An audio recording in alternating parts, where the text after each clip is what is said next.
Saint bell tiles studio से आप देख रहे हैं एबीपी न्यूज।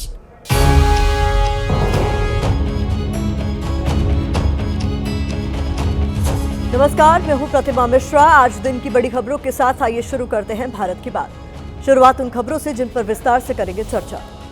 संसद में आज एक शब्द की सबसे ज्यादा गूंज सुनाई दी। ये शब्द है ड्रामा। तो शीत सत्र के पहले दिन का ये पॉलिटिकल ड्रामा क्या है, इसका विश्लेषण आज आपके लिए करेंगे। आज संसद में एक डॉग की भी काफी चर्चा हुई। डॉग को लेकर कांग्रेस और बीजेपी सांसद के बीच जुबानी तकरार देखने को मिली। संसद का ये डॉग वाला एपिसोड भी आपके लिए होगा। संसद के शीत सत्र में एसआईआर पर काफी सियासी शोर है। इस शोर में एक बीएलओ के दर्द को दबाने की कोशिश हो रही है, लेकिन हम वो दर्द दबने नहीं देंगे। एक बीएलओ का मौत से पहले वाला आखिरी वीडियो हम आपको दिखाएंगे। और हर दिन की तरफ रात 8:30 बजे आप मेरे साथ देखेंगे special report the mystery man.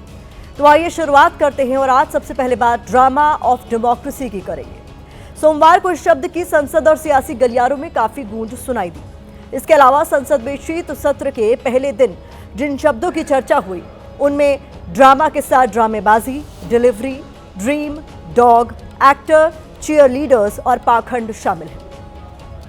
वैसे ड्रामा शब्द का हिंदी में अर्थ मतलब नाटक होता है। आज संसद के शीत सत्र से पहले पीएम मोदी ने देश को संबोधित करने की परंपरा निभाई। मीडिया के कैमरों के सामने बोलते हुए पीएम मोदी ने विपक्ष को नसीहत देने की कोशिश की। इसी कोशिश के दौरान पीएम मोदी ने कहा कि यहाँ ड्रामा नहीं, डिलीवरी होनी चाहिए। पीएम मोदी के इस बयान को विपक्ष के हंगामे से जोड़कर देखा गया, क्योंकि विपक्ष एसआईआर, बीएलओ की मौत और प्रदूषण जैसे मुद्दों पर सदन में बहस चाहता है। इसको लेकर विपक्ष के तेवर काफी सख्त बने हुए हैं। सरकार इन मुद्दों पर बहस से बचती नजर आ रही है, जिससे सदन में हंगामे की आशंका बढ़ रही है। ऐसे में ये जिम्मेदारी किसकी बनती है कि सदन सुचारू रूप से चले? सरकार आरोप लगा रही है कि विपक्ष सदन की कार्यवाही को बाधित कर रहा है। विपक्ष कह रहा है कि जरूरी मुद्दों पर बहस करना सरकार को ड्रामा लगता है।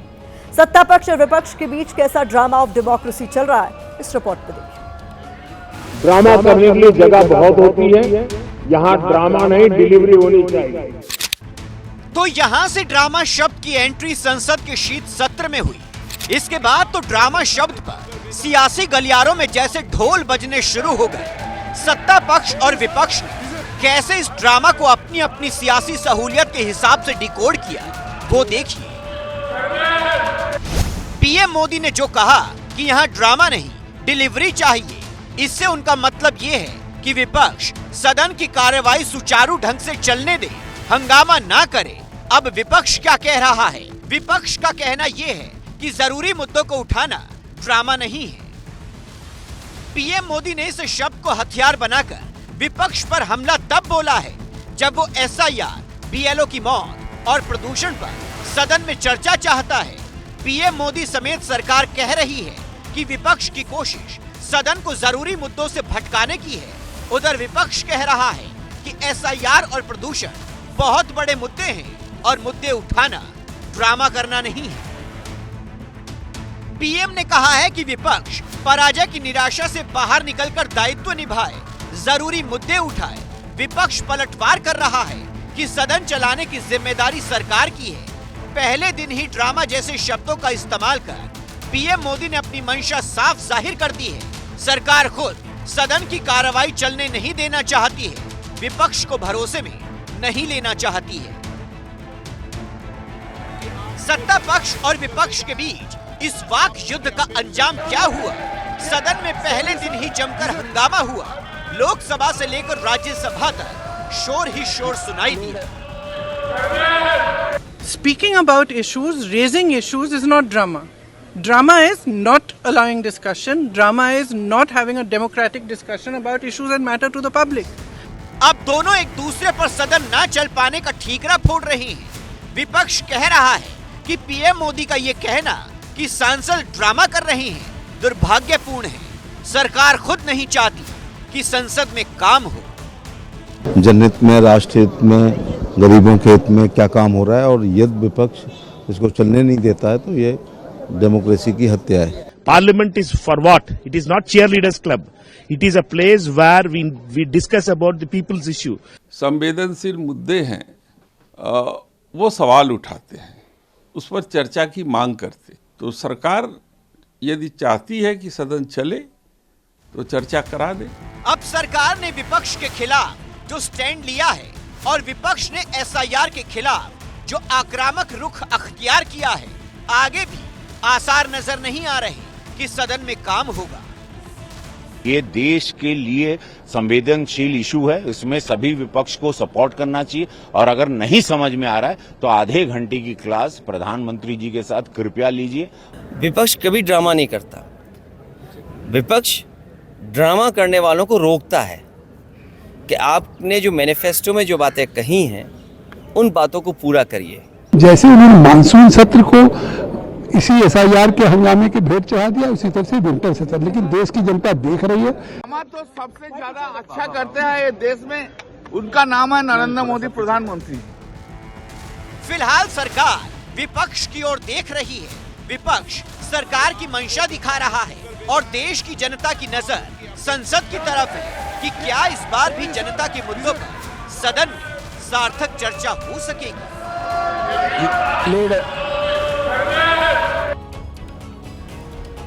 तो ड्रामा ऑफ डेमोक्रेसी के बीच आज एक डॉग भी संसद के गलियारों में चर्चा का विषय बन गया। कांग्रेस की सांसद है रेणुका चौधरी। रेणुका चौधरी सत्र के पहले दिन अपने पेट डॉग को संसद लेकर पहुंच गई। जैसे ही रेणुका चौधरी की कार में मीडिया के कैमरों ने डॉग को देखा, डॉग का पीछा शुरू कर दिया। हालांकि रेणुका चौधरी ने डॉग को कार से नहीं उतारा, लेकिन उनके इस डॉग प्रेम पर विवाद छिड़ गया। रेणुका चौधरी ने संसद में डॉग लाने के सवाल पर कहा कि जानवर को सरकार पसंद नहीं करती। गूंगा जानवर अंदर आ गया तो क्या तकलीफ है, इतना छोटा सा तो ये है, ये काटने वाला नहीं है, काटने वाले और हैं पार्लियामेंट के अंदर। इधर बीजेपी सांसद जगदंबिका पाल ने कहा है कि कांग्रेस सांसद को विशेषाधिकार के हनन का अधिकार नहीं है।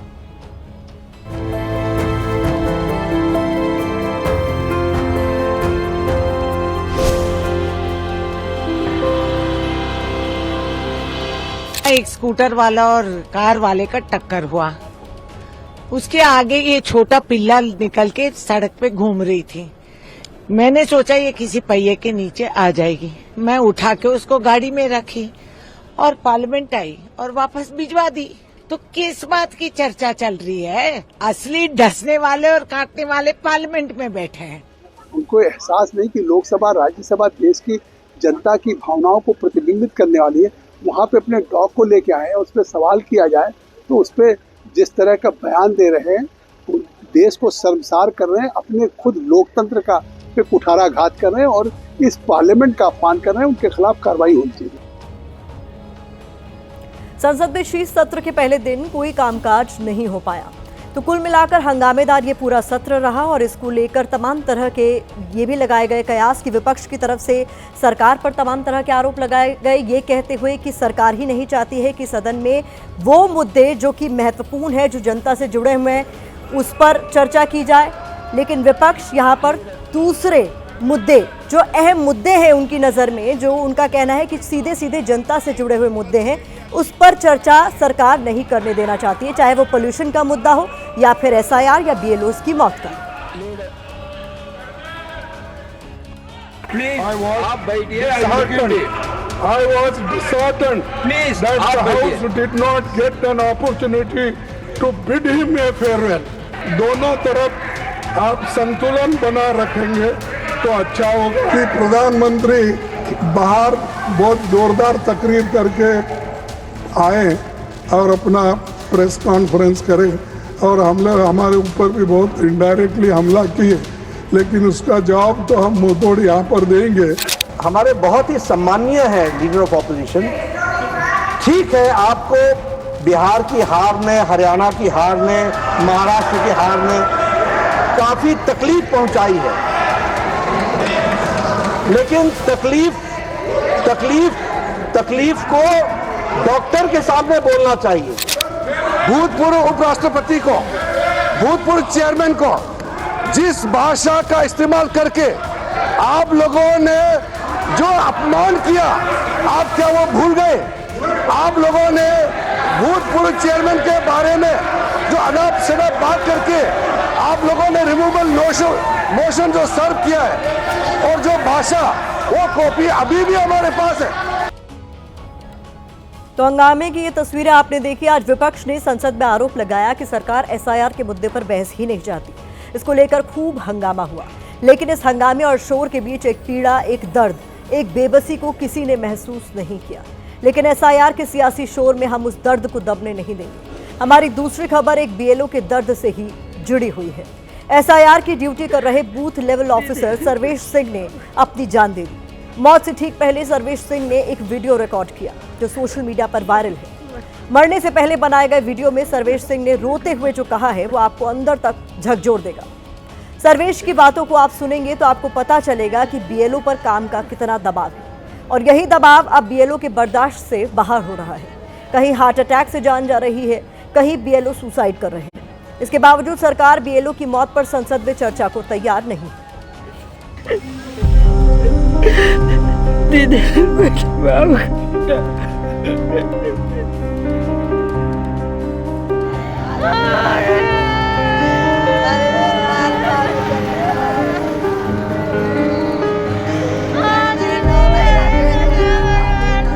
मैं बहुत दुखी हूँ इस दिन से चैन से सो पाया। मेरी छोटी छोटी 4 लड़कियाँ हैं। मैं इस वर्क को सही तरीके से नहीं समझ पाया।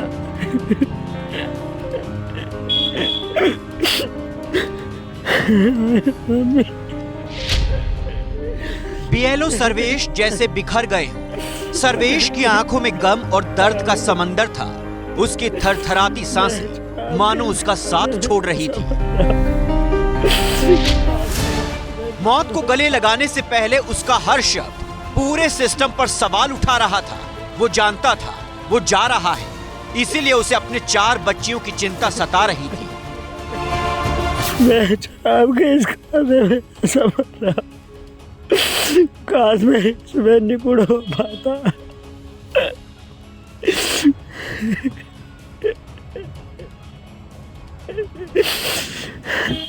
मैं तो एक कदम उठाना चाह रहा हूँ। बीएलओ सर्वेश यूपी के मुरादाबाद में एसआईआर प्रक्रिया में लगे हुए थे। सर्वेश की ड्यूटी भगतपुर थाना इलाके के सीकमपुर गांव के बूथ नंबर 406 पर थी। बीएलओ सर्वेश ने सुसाइड करने से पहले जो नोट छोड़ा है उससे पता चलता है कि काम का कितना प्रेशर था। सर्वेश ने सुसाइड नोट में लिखा है, मैं जीना तो चाहता हूँ लेकिन क्या करूँ, मुझे बहुत बेचैनी और घुटन, अपने आप को बहुत डरा महसूस कर रहा हूँ।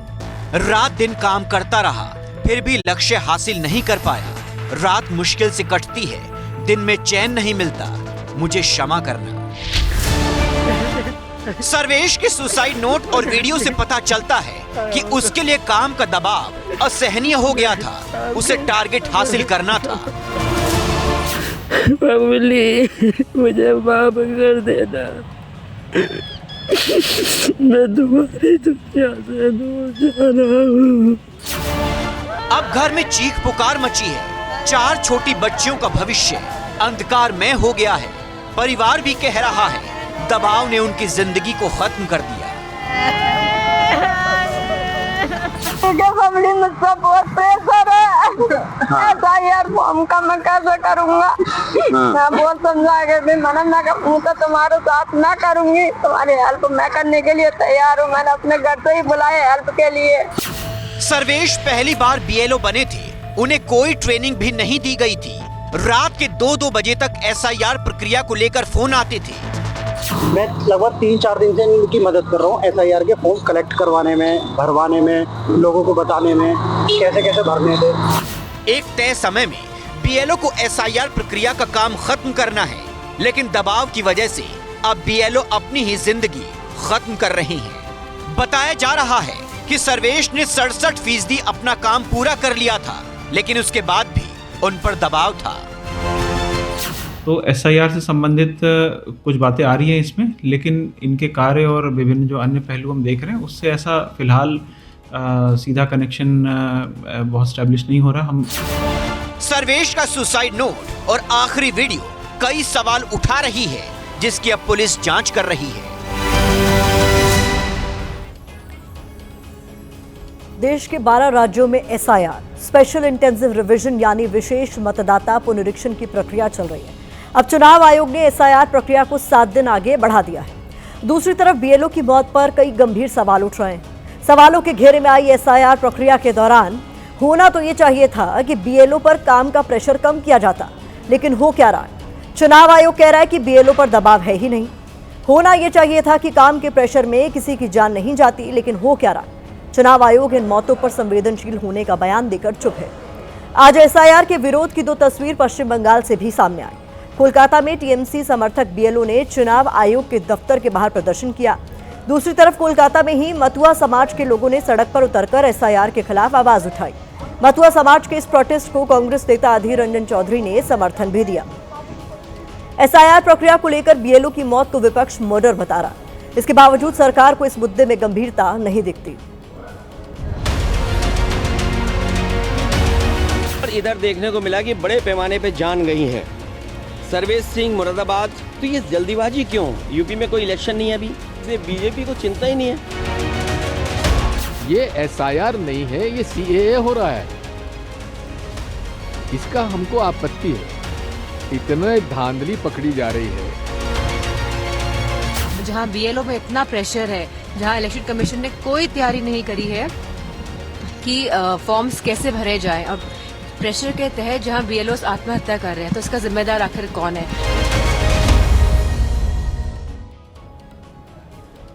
और अब वक्त हो चला है इस खबर पर सोशल मीडिया के ओपिनियन को जान लेने का। तो आपको बता दें कि यूजर्स क्या कुछ लिख रहे हैं कि क्या चुनाव आयोग हालात देख ही नहीं रहा या देखने की कोशिश नहीं कर रहा। यूजर्स लिख रहे हैं कि नोटबंदी की तो लोग लाइन में मर गए, वोटबंदी की तो बीएलओ खुदकुशी कर रहे हैं। ये केवल एक व्यक्ति की मौत नहीं, मानसिक दबाव की त्रासदी है। तो ये इस खबर पर सोशल मीडिया का नजरिया है। बढ़ते हैं आगे। यूपी में एसआईआर बीएलओ की मौत के मुद्दे पर सियासी गलियारों का तापमान बढ़ा है, जो आपने देखा। अब सीएम योगी के एक बयान से इस तापमान की ओर बढ़ने की आशंका है। तीसरी खबर में इस तापमान का जिक्र करेंगे। साथ ही बात सीएम योगी और अखिलेश यादव के बीच 27 को लेकर शुरू हुई मुद्दों वाली रेस की भी हम करने जा रहे हैं। 2027 के रण को लेकर योगी और अखिलेश यादव के बीच चुनावी मुद्दे सेट करने की जोर आजमाइश शुरू हो गई है। कुछ मुद्दों पर तो दोनों के बीच टकराव भी नजर आ रहा है, जैसे धर्म और जातिगत समीकरण। इन्हें साधने की पिच पर दोनों ही एक दूसरे से आगे निकलने की कोशिश करते हुए नजर आ रहे हैं। जैसे दोनों नेता दलित वोटों को अपने पाले में लाने के लिए डोरे डाल रहे हैं। इसका संकेत सीएम योगी के एक पोस्ट से मिला। योगी की पाती नाम से एक पोस्ट किया गया। इसमें लिखा गया कि यूनेस्को मुख्यालय में भारतीय संविधान के मुख्य शिल्पकार भारत रत्न बाबा साहेब डॉक्टर आम्बेडकर जी की प्रतिमा का अनावरण किया गया। ये विश्व समुदाय की ओर से उस युगांतरकारी महापुरुष की पुण्य स्मृति को नमन है, जिन्होंने न्याय, स्वतंत्रता, समानता और बंधुत्व के मूल भारतीय चिंतन को संविधान के माध्यम से अपनाया। उधर अखिलेश यादव ने भी आज डॉक्टर आम्बेडकर का जिक्र किया। उन्होंने कहा कि लोकतंत्र मजबूत हो और संविधान के तहत पीड़ित समाज को मजबूती मिले। बाबा साहेब ने हमें एक वोट डालने का अधिकार दिया, लेकिन इधर जब से बीजेपी हारी है, खासकर उत्तर प्रदेश से, तब से उसके अंदर बेचैनी है। इसके अलावा एक पिच धर्म वाली है, जहां दोनों के मुद्दे आपस में टकरा रहे हैं। सीएम योगी 2027 के लिए राम मंदिर कार्ड को हवा दे रहे हैं, तो अखिलेश यादव केदारेश्वर महादेव मंदिर का कार्ड लेकर सामने आए हैं। आज गीता जयंती के मौके पर भी शुभकामना वाले पोस्ट से दोनों अपने अपने वोटर को सियासी संकेत देने में पीछे नहीं रहे। जब हम सब मिल करके एक रहेंगे, हमें बंटना नहीं है, बटेंगे तो कटेंगे। योगी आदित्यनाथ ने ये बयान हरियाणा की धरती पर दिया। राजनीति के जानकारों ने इसे 2027 में उत्तर प्रदेश के चुनावी रण से जोड़कर देखा। माना जा रहा है कि योगी ने हिंदुत्व के कार्ड पर एक बार फिर 2027 की चुनावी हांडी चढ़ानी शुरू कर दी है। सीएम योगी का फॉर्मूला फिर वही है कि जाति में नहीं बंटना, धर्म के नाम पर एकजुट रहना है। तो एक तरफ सीएम योगी धार्मिक कार्ड चल रही हैं, दूसरी तरफ उनका फोकस जाति फैक्टर पर भी है। इसका संकेत उनकी इस पोस्ट से मिलता है, जिसमें उन्होंने आम्बेडकर का जिक्र किया है। सीएम योगी ने इसके जरिए यूपी के दलित वोटों को मैसेज देने की कोशिश की है, क्योंकि दलित वोटों के लिहाज से 6 दिसंबर की तारीख काफी अहम होने जा रही है। 6 दिसंबर को डॉक्टर आम्बेडकर का महापरिनिर्वाण दिवस यानी पुण्यतिथि है। इस दिन बीएसपी सुप्रीमो मायावती फिर एक्टिव होने जा रही हैं। नोएडा के दलित प्रेरणा स्थल पर बड़ी रैली करने जा रही हैं। ऐसे में बीजेपी और समाजवादी पार्टी दोनों को दलित वोटों के बिखरने का डर है। बीजेपी इसलिए भी ज्यादा बेचैन है क्योंकि 2024 के लोकसभा चुनाव में दलित वोटों का झुकाव पीडीए की तरफ दिखा है और अखिलेश यादव ने इस बार फिर पीडीए को बीजेपी के खिलाफ अपना सबसे मजबूत हथियार बनाया है। बाबा साहब भीमराव अम्बेडकर जी और देश की आजादी के बाद हमें एक वोट डालने का अधिकार मिला। इधर जब से भारतीय जनता पार्टी हारी है और खासकर उत्तर प्रदेश से हारी है, तब से भारतीय जनता पार्टी के अंदर बेचैनी है। 2024 चुनाव के बाद से जाति फैक्टर ने बीजेपी को बेचैन कर दिया है। इसलिए सीएम योगी जाति और धर्म दोनों समीकरण साध कर चल रही हैं। 27 में राम मंदिर के सहारे एक बार फिर सत्ता की सीढ़ियां चढ़ने की कोशिश की जा रही है, तो अखिलेश यादव भी केदारेश्वर वाले मंदिर कार्ड से ही इसका जवाब दे रही है। लेकिन बटेंगे तो कटेंगे वाला बयान देकर योगी बढ़त बनाने की कोशिश में जुटे हैं। ये उनकी विचारधारा है, उनकी मानसिकता है, उनकी विचारधारा है, उनके पास कोई काम नहीं है, इसलिए इस तरह की विचारधारा प्रदेश के सामने रख रहे हैं। क्या ये नफरत की डिलीवरी तो दे रहे हो आप? किसको बांट रहे हो, किसको काट रहे हो? ये देश सबका है, आपका थोड़ी ही अकेले का। इनके पास इसके अलावा एजेंडा नहीं है ना, दिक्कत ये है। सीएम योगी ने यह बयान हरियाणा की धरती पर दोहराया। यहीं पर इस नारे का जन्म भी हुआ था। फिलहाल अभी तो यूपी चुनाव में करीब 1.25 साल का वक्त बाकी है। जैसे जैसे वक्त कम होता जाएगा, मुद्दों के मोर्चे पर लड़ाई और बढ़ती जाएगी। इस बार 2027 की चुनावी लड़ाई काफी अहम होने वाली है, क्योंकि उत्तर प्रदेश में 2027 की चुनावी जंग को 2029 के लोकसभा चुनाव का सेमीफाइनल माना जाएगा। ऐसे में सत्ता पक्ष और विपक्ष की कोशिश रहेगी कि किसी भी मुद्दे पर विरोधी को बढ़त लेने का मौका न दिया जाए।